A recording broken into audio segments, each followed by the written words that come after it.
සුබ දවසක් කියලා ප්‍රාර්ථනා කරනවා White Line YouTube channel එකත් එක්ක එකතු වෙලා ඉන්න සියලු දෙනාටම. අද අපි කතා කරන්න යන්නේ normal PC build එකක් ගැන. සාමාන්‍යයෙන් අපි දැන්ට ගොඩක් low budget යනවා. ඒ වගේම high end වගේ machine build වෙනවා. නමුත් අපි කතා කරන්න යන්නේ අපිටම කියලා වෙලා කොහොමද machine එකක් හදාගන්නේ කියලා වෙලා. මේක සාමාන්‍යයෙන් මම කියන විදිහට නම් මේක low budget නම් නෙමෙයි. නමුත් graphic card එකක් include කරන්නේ නැතුව onboard graphic එක සාමාන්‍යයෙන් අපි එදිනෙදා කරගන්න වැඩ ටික කරගන්න සාමාන්‍ය machine එකක් කොහොමද build කරගන්නේ කියන එක ගැන තමයි කතා කරන්න යන්නේ. වැඩි කතා බහ නැතුව අපි යමු මොනවද අපි තෝරගත්ත parts components කියලා බලන්න. අපි මුලින්ම processor එක විදිහට තෝරගෙන තියෙන්නේ Ryzen 7 5700G කියන processor එක. මේක cores 8යි thread 16යි තියෙනවා. ඒ වගේම boost maximum boost speed එක තියෙනවා 4.6 GHz. ඒ වගේම base clock එක විදිහට 3.8 GHz විදිහට ගන්න පුළුවන්.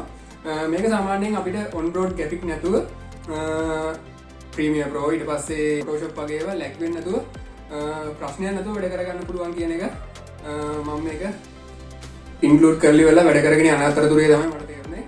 මේක අපි graphic card එකක් include කරගන්නකම් මේකෙන් අපිට සාමාන්‍ය editing වැඩ ටික කරගන්න පුළුවන්. ඒ වගේම motherboard එක විදිහට මම තෝරගෙන තියෙන්නේ Gigabyte ලගේ B550 කියන motherboard එක. මේක chipset එකක් B550 කියන chipset එකම තමයි එන්නේ. මේකේ onboard Wi-Fi නෑ.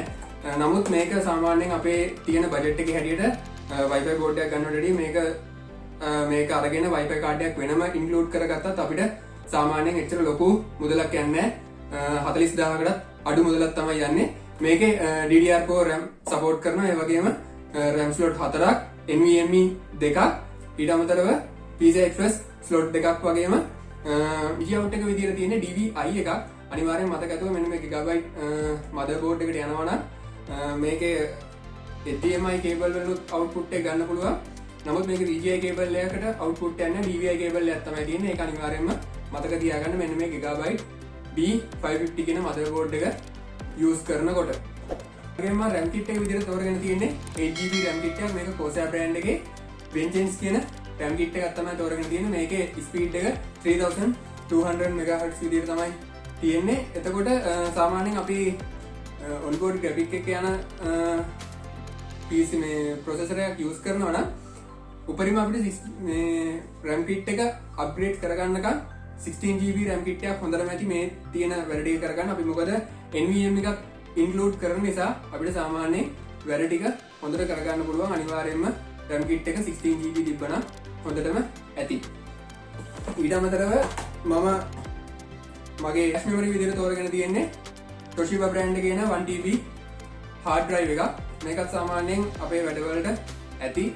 normal අපි ඉස්සරහට upgrade කරගන්නකම් සාමාන්‍යයෙන් file ටික include කරලා තියාගන්න හොඳටම මේක වෙන තියෙන්නේ GB250 Kingston NVMe එකක්. මේක සාමාන්‍යයෙන් අපි Kingston brand එකේ NVMe වර්ග දෙකක් විතර තියෙනවා. ඒකේ සාමාන්‍ය speed වැඩි එක අනිවාර්යයෙන්ම තෝරලා අරගන්න ඕනේ. එතකොට අපිට read and write speed එක වැඩි වෙනවා කියන්නේ මේකේ graphic card එකයි ඊට පස්සේ අපේ RAM වල තියෙන support එකත් එක්ක අපිට හොඳ output එකක් ගන්න පුළුවන්. මේ NVMe එකේ read and write speed එක වැඩිපුර ගන්න ඕන.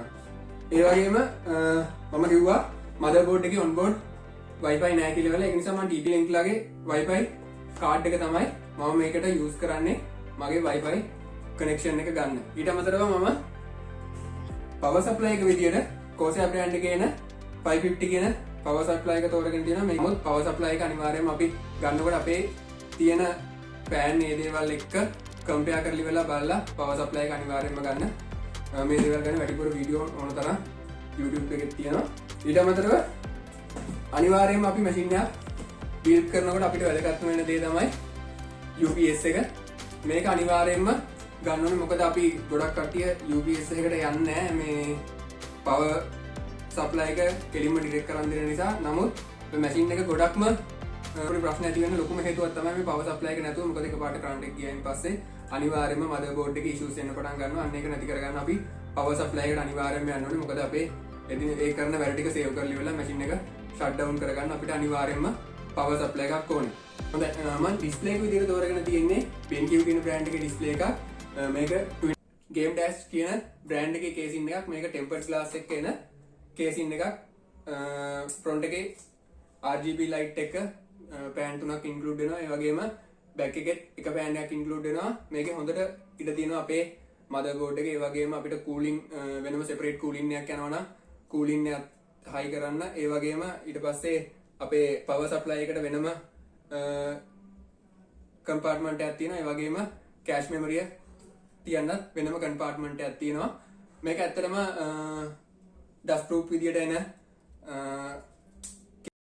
හරි අපි බැලුවේ අපි මොනවද තෝරගෙන තියෙන components කියලා ඉවරලා ඒ වගේම ඒ දේවල් එකතු කරගෙන අපි කොහොමද PC build එක කරේ කියලා බලන්න යමු. මට මුලින්ම කියන්න මතක වුණා මම මේ PC build එකට සම්පූර්ණ components තෝරගත්තේ Unity Plaza එකේ Texon කියන ආයතනයෙන්.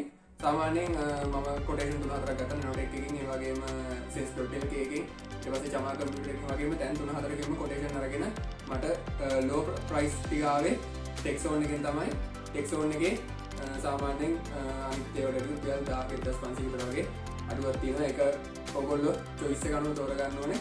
Texon එකෙන් තමයි මේ සියලුම දේවල් මම මිලදී ගත්තේ. හරි අපි බලමු වැඩි කතා බහ නැතුව කොහොමද PC build එක උනේ කියලා බලන්න යන්න.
ඒ වගේම වයිට්ලයින් YouTube channel එකත් එක්ක ඉස්සරහටත් මේ වගේම රැඳිලා ඉන්න කියලා ආරාධනා කරන ගමන් මේ වගේ වැදගත් වීඩියෝ ඉස්සරහටත් බලන්න වයිට්ලයින් YouTube channel එක subscribe කරන්න bell icon එක click කරලා තියාගන්න. එතකොට වීඩියෝ එකක් දාපු ගමන් ඔයගලන්ට notification එක ගෙන්න ගැනීමේ හැකියාව තියෙනවා. එහෙනම් සෑම දිනකටම ප්‍රාර්ථනා කරනවා සුබ දවසක්. වයිට්ලයින් YouTube channel එකට එකතු වෙලා හිටපු ඔයාලා සියලු දෙනාටම